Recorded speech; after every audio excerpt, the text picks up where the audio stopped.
할렐루야. 오늘도 하나님의 말씀 같이 대하게 되어서 너무 감사하고 기쁩니다. 주님 말씀 같이 보겠습니다. 창세기 25장 7절부터 11절입니다. 아브라함의 향년이 175세라. 그의 나이가 높고 늙어서 기운이 다하여 죽어 자기 열조에게로 돌아가매 그의 아들들인 이삭과 이스마엘이 그를 마므레 앞 헷 족속 소알의 아들 에브론의 밭에 있는 막벨라 굴에 장사하였으니 이것은 아브라함이 헷 족속에게서 산 밭이라. 아브라함과 그의 아내 사라가 거기 장사되니라. 아브라함이 죽은 후에 하나님이 그의 아들 이삭에게 복을 주셨고 이삭은 부엘라헤로의 근처에 거주하였더라. 아멘. 오늘은 복된 마무리라고 하는 주제로 말씀을 같이 나누겠어요. 벌써 토요일이 됐습니다. 23장에 사라가 떠나고 또 24장에서 이삭이 결혼을 하게 되어 그리고 오늘 25장에서는 아브라함이 이 땅을 떠나게 된 내용을 기록하고 있습니다.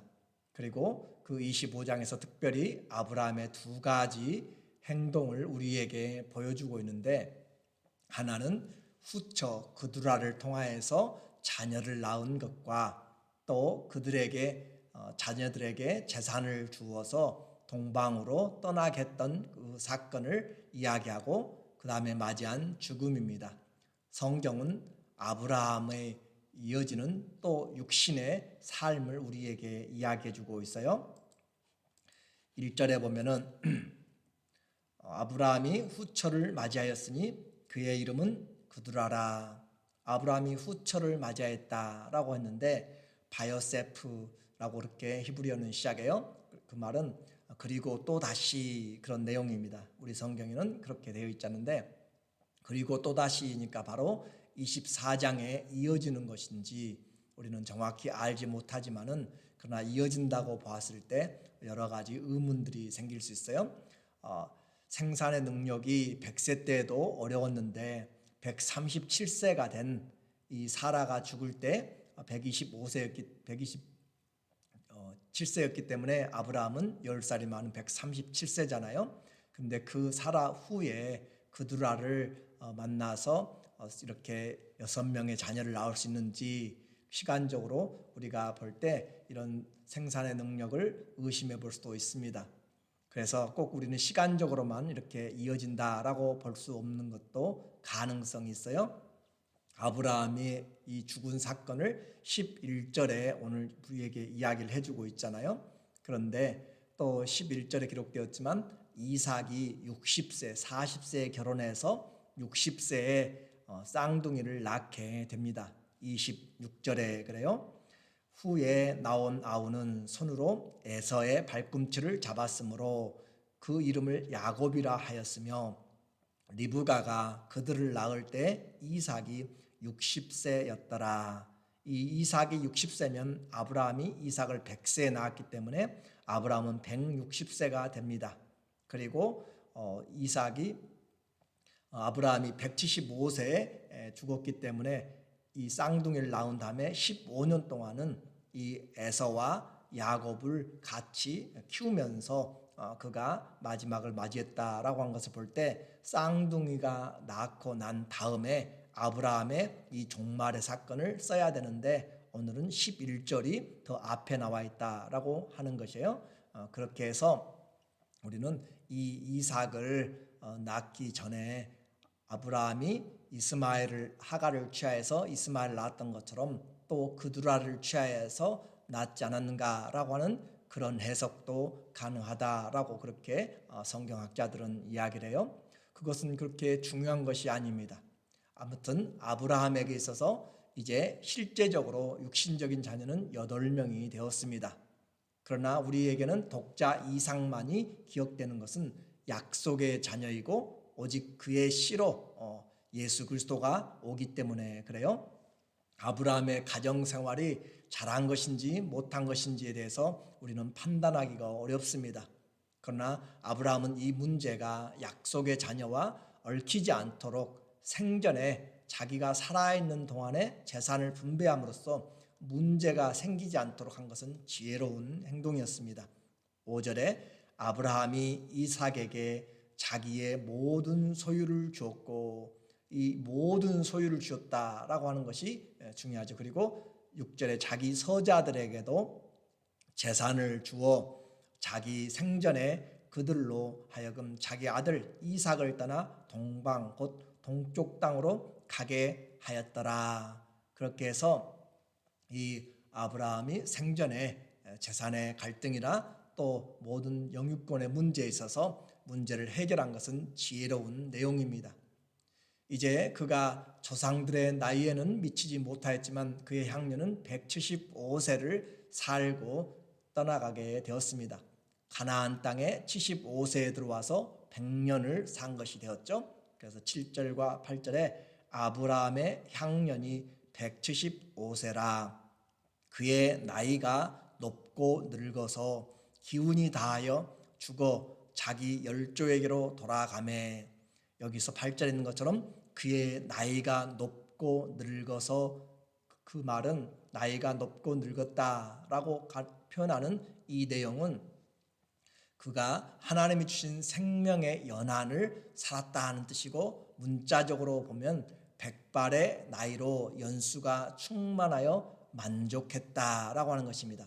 주어진 삶의 인생의 길이에 만족했다라고 하는 것이 늙어서 나이가 높고 늙어서 기운이 다하여. 그래서 단순히 이 단어는 생명의 연수의 길고 짧음의 문제가 아니라 주님이 주신 생명을 향수한 것을 이야기를 하고 있어요.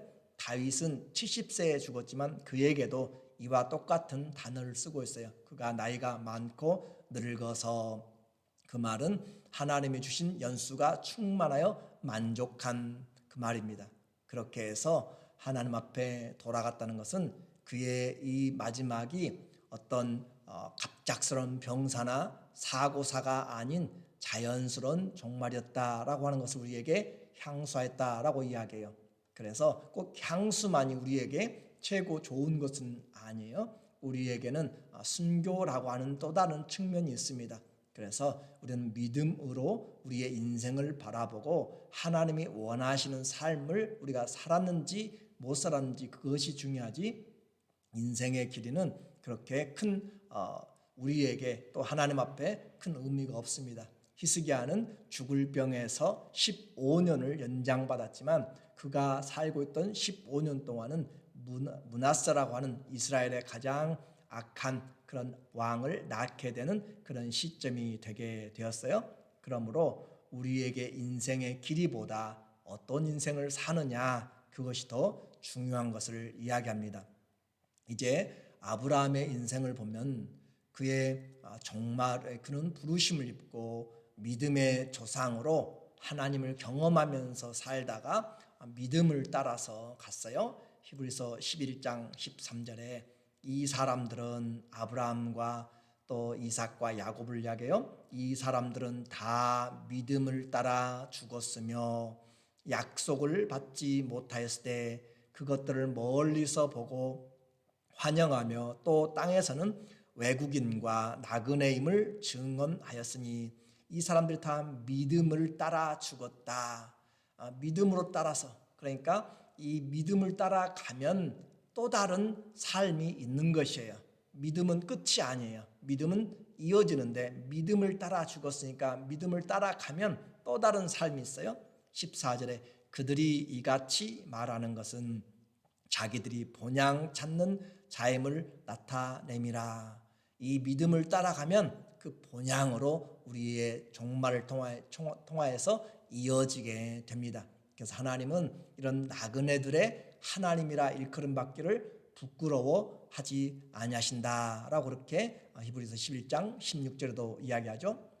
오늘 우리는 이 본문을 통하여서 목회자로서 가장 많은 예식 중에 하나가 바로 장례 이야기입니다.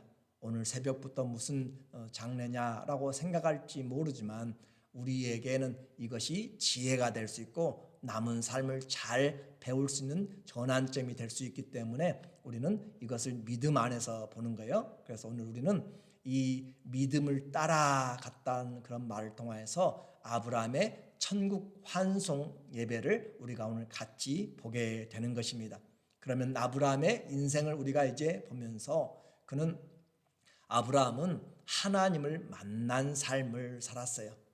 인생에서 누굴 만나느냐라는 것 참 중요하죠. 결혼도 참 중요해요. 친구도 부모도 다 중요해요. 그런데 그 인생에서 하나님, 영광의 하나님을 만나는 것은 너무너무 중요하고 가장 중요한 것입니다. 그래서 그의 인생은 이 영광의 하나님을 만나기 전과 만난 후가 완전히 나누어졌고요. 또 고향에 있을 때와 고향을 떠난 삶이 바로 이 하나님을 만나고 나서로 삶이 완전히 바뀌어졌어요. 그래서 인생의 전환점은 하나님을 만나는 것으로 시작합니다. 아브라함은 그 하나님을 만나게 되었어요. 둘째, 그의 인생을 보면 하나님과 동행하는 삶을 살았어요. 많은 사람들이 하나님을 만났지만 하나님과 함께 교제하지를 못합니다. 그러나 그는 창세기 12장부터 시작된 믿음의 동행에서 많은 실수가 있기도 했지만 22장에 자기의 독자 이삭을 드린 데까지 순종함으로써 자기 부인을 하고 또 하나님을 알아가면서 하나님을 경험하는 그래서 많은 실수 중에도 연단받으면서 가는 곳마다 예배를 드리면서 그는 전능하신 하나님 또 영생하신 하나님의 이름을 부르고 여호와 이레 하나님을 경험하면서 살게 되었어요. 그의 인생은 하나님과 동행하는 삶이었습니다. 세 번째, 그의 인생은 믿음의 대를 계승한 것입니다. 믿음을 계승한 인생을 살았다. 언약의 축복이 자기에게서 끝난 것이 아니라 이삭에게로 또 야곱에게로 이어지는 창세기 25장에는 바로 이 아브라함의 마지막 종말만이 아니라 또 새로운 쌍둥이들의 출산을 우리에게 이야기를 해주고 있어요. 그렇게 해서 후손에게 이어지는 믿음의 계승이 복이었다. 11절에 보니까 아브라함이 죽은 후에 하나님이 그의 아들 이삭에게 복을 주셨고 이삭은 부엘라헤로의 근처에 거주하였더라. 하나님이 그의 아들에게 복을 주는 사건. 그래서 우리의 믿음에 이런 계승자가 있다는 것이 그의 삶에 우리에게 말씀하는 것입니다. 그리고 그의 종말이 평안하였어요. 18절에 보니까 그의 나이가 높고 늙어서 기운이 다하여 죽어 자기 열조에게로 돌아가매 그의 아들들인 이삭과 이스마엘이 그를 마므레 앞 헷 족속 소알의 아들 에브론의 밭에 있는 막벨라 굴에 장사였으니 그곳은 사라가 이미 묻힌 곳이죠. 이 아브라함의 종말을 이미 창세기 15장 15절에서 예언을 했어요. 너는 장수하다가 평안히 조상에게로 돌아가 장사될 것이요. 그래요. 하나님은 약속을 하시고 말씀하시고 반드시 성취하신다고 말씀하셨죠. 그런 것처럼 그의 인생, 그래 하나님 앞에 우리의 인생이 있습니다. 우리의 종말도 하나님의 손에 있습니다. 그래서 하나님이 우리 인생을 붙잡으면 우리 인생은 복된 인생을 살게 되는 것이에요. 오늘 우리에게 이 말씀을 이제 적용하도록 하겠습니다. 오늘 말씀의 핵심은 우리도 믿음을 따라 본향을 향하여 가는 준비를 잘 하는 삶을 살자라고 하는 것입니다. 우리는 누구든지 나올 때는 순서가 있어도 떠나갈 때는 순서가 없습니다. 우리의 삶에서 이제 사는 것은 어떻게 우리의 영혼을 잘 준비할 것인가, 그것이 오늘 우리에게 하는 말이에요. 어떻게 종말을 맞이하느냐는 어떻게 살았느냐를 통하여서 우리에게 증거가 되는 것입니다.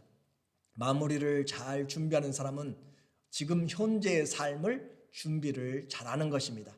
반대로 종말을 준비하지 않는 사람은 현재의 삶을 제대로 준비하지 않는 사람이라고도 할 수 있습니다. 그래서 마무리를 잘하면 복된 인생이죠.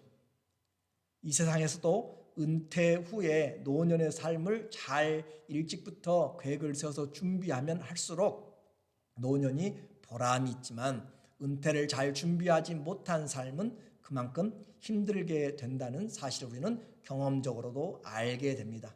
그러면 우리는 어떻게 영원을 향한 그 삶을 잘 준비할 것인가? 아브라함은 100년을 믿음으로 시작해서 믿음으로 그 믿음의 길에서 연단받다가 믿음을 따라서 갔어요. 다시요, 우리 인생에도 믿음으로 시작해서 믿음으로 주님과 동행하다가 믿음을 따라서 부활의 길로 가는 것입니다. 그러면 우리는 무슨 준비를 해야 될까요? 우리의 이 세상에서의 체력도 잘 돌봐야 돼. 건강도, 이 체력도 잘 건강을 준비해야 노년이 복되는 것이죠. 또 뿐만 아니라 우리의 지력도 잘 준비해야 우리가 삶의 인격적인 삶을 살 수가 있어요. 또 성품도 잘 준비를 해야 됩니다. 성품이 갈수록 주님 닮아가는 성품이 돼야지 세상 닮아가는 그런 자연인의 삶으로 살면 안 되는 것이에요. 또 영역도 잘 준비해야 됩니다. 믿음의 나중이 점점 더 풍성하게 되려면, 겉사람은 후패하지만 우리의 속사람이 새롭게 되려면 우리의 믿음을 찾아서 영역을 잘 준비해, 영성을 잘 준비를 해야 되는 것이에요. 그래서 예수님 믿고 새로운 부르심으로 살면서 우리는 주님과 동행하고 연단받는 것이 얼마나 귀한지 몰라요. 우리에게 한 번, 두 번의 믿음이 성숙하지 않습니다. 몇 년 한다고 주님의 성품이 우리에게 장성한 분량까지 되지 않아요. 지혜로운 사람은 우리의 남은 날을 계수할 줄 알고, 정말로 지혜로운 사람은 이런 잔치집보다, 혼인집보다 오히려 초상집을 더 생각하는 것이 지혜롭다라고 이야기해요. 전도서 7장 4절에 지혜자의 마음은 초상집에 있으되 우매자의 마음은 혼인집에 있느니라. 지혜자는 우리의 종말을 계수하고 사는 것이에요. 시편 90편 12절에 우리에게 우리의 날 계수함을 가르치사 지혜로운 마음을 얻게 하소서. 우리에게 우리의 날, 남은 날, 우리가 얼마나 살아갈 수 있는 날인지, 손바닥만한 넓이이지만 그 삶에서 하나님 앞에 영원을 준비할 수 있는 기회이기 때문에 남은 날을 계수할 줄 아는, 우리의 날을 계수할 줄 아는 지혜를 가르쳐달라고 이야기해요. 오늘 결론입니다. 아브라함의 인생은 우리에게 믿음의 흔적을 남겼어요. 로마서 4장 20절에 아브라함의 믿음을 표현하고 있습니다. 믿음이 없어 하나님의 약속을 의심하지 않고 믿음으로 견고하여져서 하나님께 영광을 돌리며 약속하신 그것을 또한 능히 이루실 줄을 확신하였으니. 그래요. 아브라함의 인생을 바울이 로마 교회에 보내면서 믿음이 없어서 하나님의 약속을 의심하지 않았다. 하나님의 약속을 의심하는 것은 믿음이 없다는 것입니다. 오히려 하나님의 약속을 믿으면서 견고하여져서 눈에 보이지 않지만 하나님 말씀 때문에 견고하게 흔들리지 않게, 오늘도 우리에게는 하나님의 약속의 말씀을 듣고 흔들리지 말고 견고하여져서 하나님께 영광을 돌리며 주님이 이루실 것을 알고 주님을 신뢰하면서 실패도 다시 일어나면서 약속을 붙잡고 살아갈 때 21절 약속하신 것을 또한 능히 이루실 줄을 확신하였으니. 확신을 가지고 사는 삶, 믿음은 불확실한 것이 아니에요. 믿음은 가장 분명한 하나님의 약속의 말씀, 진리의 말씀, 생명의 말씀, 영원히 변하지 않는 이 말씀을 확신하면서 살아가는 것이에요. 우리의 삶 두렵습니까? 그러나 주님이 우리와 함께 하시면 우리의 종말까지, 우리의 마지막 호흡까지도 주님이 책임지십니다. 하나님을 기쁘시게 하는 자라는 그런 믿음의 흔적을 남기시기를 예수님의 이름으로 축원합니다. 아멘. 기도하겠습니다. 하나님 아버지, 오늘 아브라함의 인생을 우리는 짧은 시간에 돌아봅니다. 하나님의 부르심을 입고 주님과 동행하면서 주님을 증거하고 살아갔던 그 삶을, 믿음을 계승했던 그 삶을 오늘도 우리에게 가르쳐 주셨사오니 남은 삶을 지혜롭게 하여 주시사 주님을 만남으로 주님과 동행함으로 주님을 잘 증거하면서 그날을 준비할 수 있는 지혜로운 자들, 복된 자들 되게 하여 주시옵소서. 믿음이 없어 흔들리지 않게 도와주시고 확신 가운데 하나님께 영광을 돌리는 모든 주의 자녀들 되게 하여 주시고 우리의 마지막이 주 안에서 아름답고 귀하게 주님께서 사용하여 주시옵소서. 예수님의 이름으로 기도드리옵나이다. 아멘. 오늘 우리에게 주신 말씀대로 오늘 우리는 믿음이 없어 흔들리지 않고 끝까지 주님의 손에 따라서 믿음으로 시작하여서 믿음으로 살다가 믿음을 따라서 가는 그런 하나님의 복받은 인생을 살아가는 우리 모두 되기를 다시 한번 주의 이름으로 축복하고 또 사랑합니다. 안녕히 계시고 오늘도 수고하세요. 감사합니다.